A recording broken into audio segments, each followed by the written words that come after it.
Welcome to another video.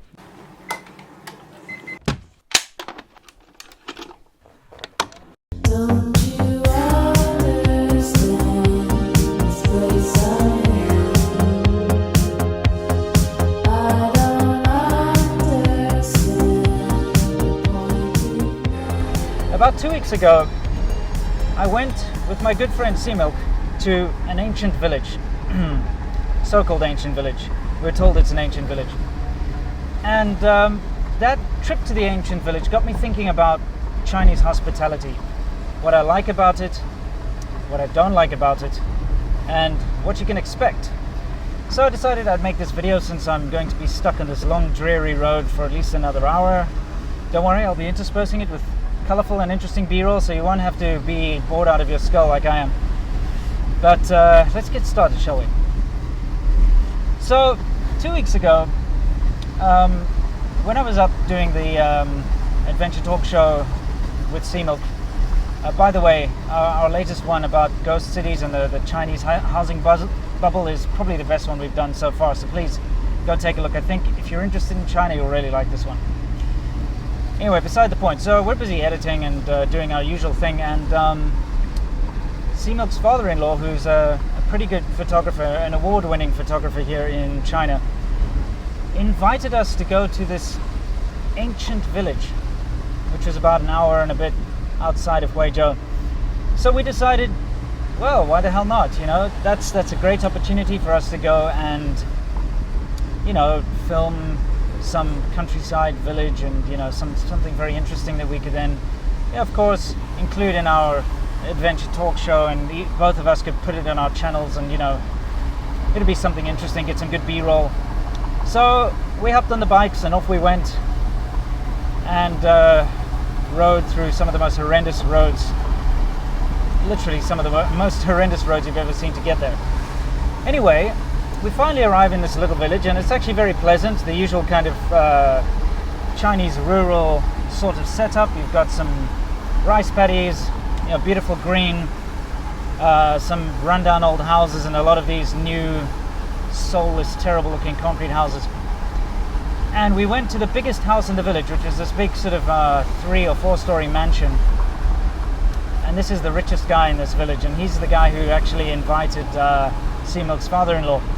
Now, he made all his money off the stock exchange before it crashed, and basically he's the big wig around the village, but, you know, he just made his money by chance. He's actually a very sort of rural kind of a guy, and it shows. But of course he extended the very typical and very generous hospitality that I've come to know living in China these past 10 years.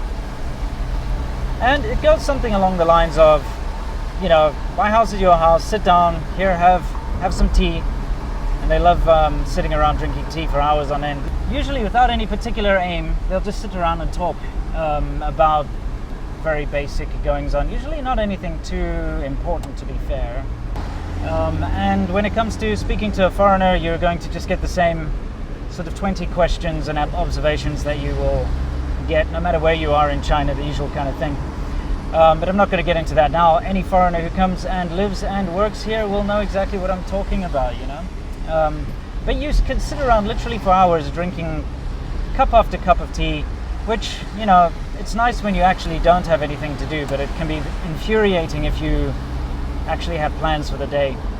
And, you know, I've never been a rude person. If someone offers me hospitality, I will, you know, be very grateful and sit there and drink the tea and answer the questions and talk to them and do what I have to do, with a grin on my face, basically as a token of thank you for the hospitality. But I can't lie, it drives me nuts sitting there doing absolutely nothing. Anyway, so then the highlight of this okay, well, first of all, we've been sitting around for an hour thereabouts, just drinking cup after cup of tea, and I think we covered such enthralling topics as food, some kind of food, weather. There was something about the weather, something about how you can make money off the stock market. I think that was about as advanced as it got. It really was an incredible conversation. the usual kind of thing about like, oh, you foreigners eat this kind of food, oh, you foreigners this, you foreigners that, you know, usual kind of stuff. Not to sound disheartened, but once you've heard these same observations, which are all wrong anyway, for, I don't know, let me see, where am I going? I want to go airport, Nanshan this way, okay, sorry. When you've heard these observations and you've had these questions a million times, you know, all you can do is sit there and answer them with a grin on your face. Anyway, so the highlight of this conversation and tea drinking session was that we got to go up to the roof of his house, because we ended up asking this host, hey, we heard this is an ancient village.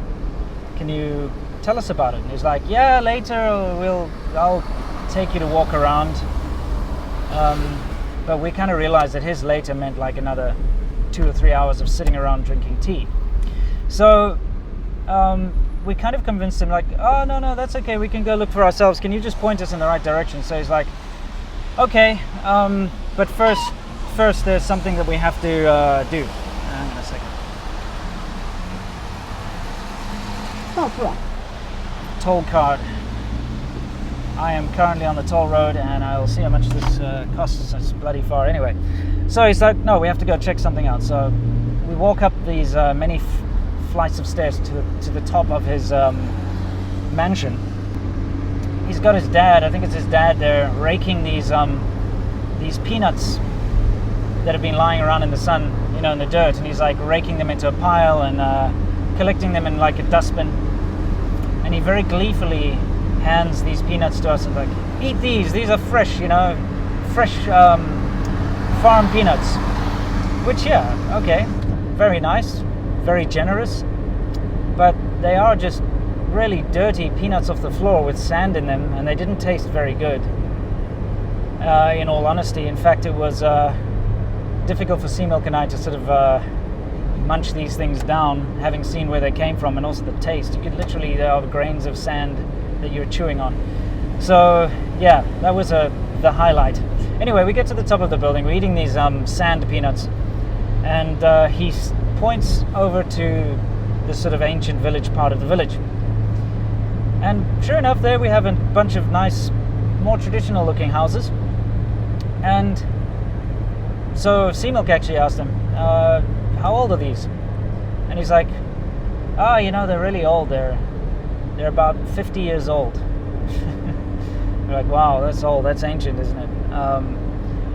And then you look at the state of them. They're all overgrown and run down and falling apart. And you'd swear they're like 300-400 years old, which is kind of what we were hoping for. We were hoping for some kind of an ancient village, but no, 50-year-old. Anyway, okay, so we thought, okay, great. Now, we're going to go take a look, because, you know, it's still fascinating and interesting. So we want to go look.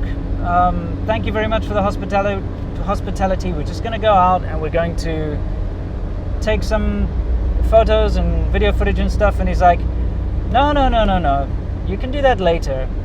It's lunchtime now. I'm going to take you guys for lunch. I'm going to treat you to lunch. And we're like, oh man, you know, and this is the part I can't stand about Chinese hospitality, is incredibly generous, but it's two-sided. Okay, first of all, if you accept their hospitality, you're like a prisoner, you know, you're stuck. You cannot break free from this prison of hospitality. And by two-sided, I mean, if you are a foreigner, for them, it's a big kick. They get a big kick out of taking a foreigner out, because, well, not only is it a break from the norm, because, you know, life in these rural areas, it's incredibly dull. Nothing happens day after day. Same old thing. You have the same conversations with the same people.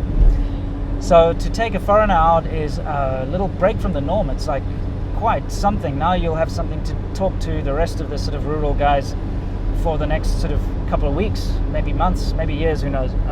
So that's a big reason why they enjoy doing this. Number two, it gives them a lot of face, you know. If they turn up at their local restaurant with a bunch of foreigners, it makes them look really important, you know, as if they've got international connections and stuff like that, you know.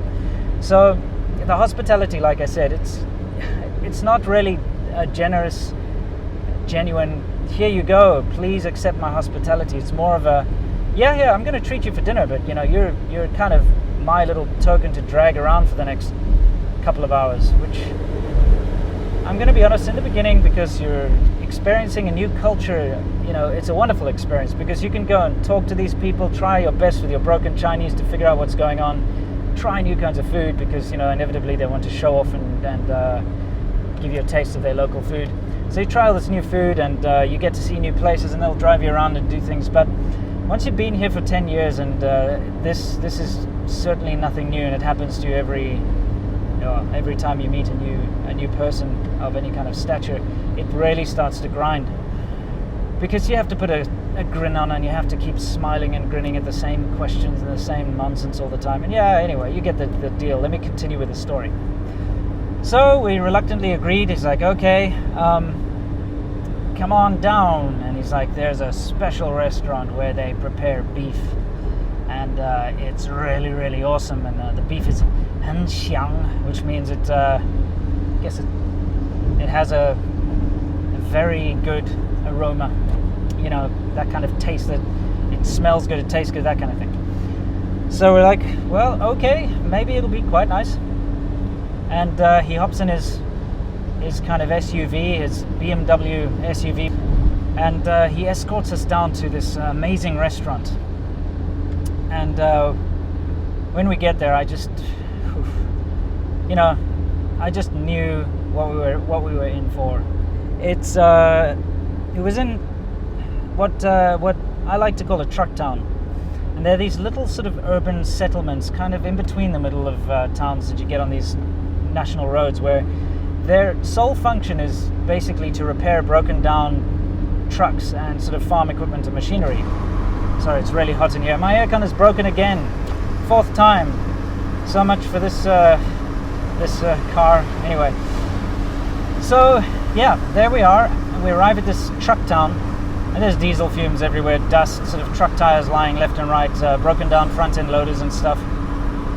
And smack bang in the middle of it is this restaurant, and the guys are preparing the meat, the beef, in the window. But you know, here's the first thing.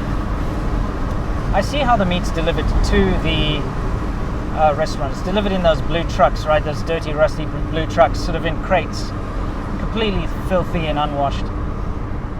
Then you go and look at the window where they're busy preparing all the meat, and the butchers in there, the guys cutting up the meat, are just filthy, wiping their sweat in their noses and feeling the meat and chopping it up, and it's, you know, it just turned my stomach, and you can smell that the meat is off. It was really just bloody awful. I'm not going to lie, I was feeling like I wanted to just throw up looking at that stuff. You got like sort of cow skin and hooves and everything, you know, lying around. It was just a pretty gross experience, you know, especially if you're a kind of a semi-squeamish, but I'm not squeamish, but if you're squeamish, that kind of thing would probably make you faint. Anyway, so we get up there, and yes, of course, they order all the favorites, you know, the stuff that Chinese people love, like cow stomach and tripe, and all the sort of bits and pieces that foreigners actually usually don't eat. But of course, they want to show you their good hospitality and their generosity by choosing the special dishes, and this is what you'll get every time. And like I said, I know I sound absolutely like a horrible, ungrateful person here, but you know, after years of this, you kind of just want to say, you know what, I would rather not. I really don't want to eat some funny like cow stomach or sheep testicle or whatever. I don't care how special it is. I would rather go and eat a bloody KFC nugget or a McDonald's burger or something than torture myself with this absolutely unappetizing, you know, from a Western perspective, horrible food. I know Chinese people probably, and I know it is for a lot of them, a delicacy, so I don't want to insult anyone. It's just, you know, it's a personal taste thing. But for a Westerner like myself, cow stomach and intestines and stuff, that's just not what I would consider food. Anyway, so of course they order all this stuff. And Seamilk and I sit there, and you know, he didn't see the kitchen part that I'd filmed. He saw it afterwards, and well, almost immediately after the whole meal. Well, you'll see. So Seamilk's always very adventurous when it comes to these foods. Now, he's got this thing where whenever we travel together, he loves to try the bizarre foods. And I think he does it to show off, really. That's my gut instinct, is that he wants to show off on camera, like, oh, look, I'll eat anything. I'm the next Anthony Bourdain or whatever, you know. I think he's got that thing going on. I honestly, this is from my own point of view, and he'll argue this, and he's more than welcome to argue this, but from my point of view, I honestly don't think he enjoys that crap. I think he just does it to try and show off on camera. If he really enjoys that crap, I'm going to take him up on it, and I'm going to sit him down and say, okay, man, like, if you really enjoy, like, cow stomachs and whatever weird organ meat, how about you just eat that for the next month? Let's see, like, I'll buy it for you. I'll pay for it. And see if he accepts that challenge or not. Anyway, so he's very eager to try all the different giblets and stuff and, you know, do his usual thing. And, you know, by the same token, I have to say that I'm certainly not afraid to try these different things, and I've tried them all, I have. But if I have a choice whether to eat them or not, I will choose not every single time. So I kind of avoid those bits. I eat the more safe little, the bits that look like actual meat, and there were some meatballs which were, yeah, they were kind of okay. But you know, the whole time at the back of my mind, I'm thinking about those butchers kind of preparing this half-rotten meat. And I just couldn't wait to get out of there. But then again, you're sitting there for another like hour and a half, 2 hours, while they go on and on and on about like just nonsense stuff that's really irrelevant to anyone but someone who lives in a little rural area, which, you know, of course it's their right, but you're held captive. You're held captive by them, and you're forced to kind of go through this torture, really. It's for me at this point in my life, to go through that stuff is torture. But at the same time, I understand that they're doing it out of, you know, a sense of generosity and kindness, and I appreciate that. And I want to point that out right now, that that is a very positive trait about China, is that people are very genuinely generous and hospitable. You know, the only real problem with it is that there's always some kind of a catch to it, you know, and unfortunately the catch in this situation is that you're stuck there. Stay tuned for next time when I talk about the positive side of Chinese hospitality, because that's just one story and I have many more. Anyway guys, thank you for joining me on this incredibly boring, dull, hot, wet, disgusting afternoon. I'm always happy to have you guys along as company, because otherwise it would just be me and my thoughts. So until next time, I can't wait to see you guys, and you know the drill. Stay awesome.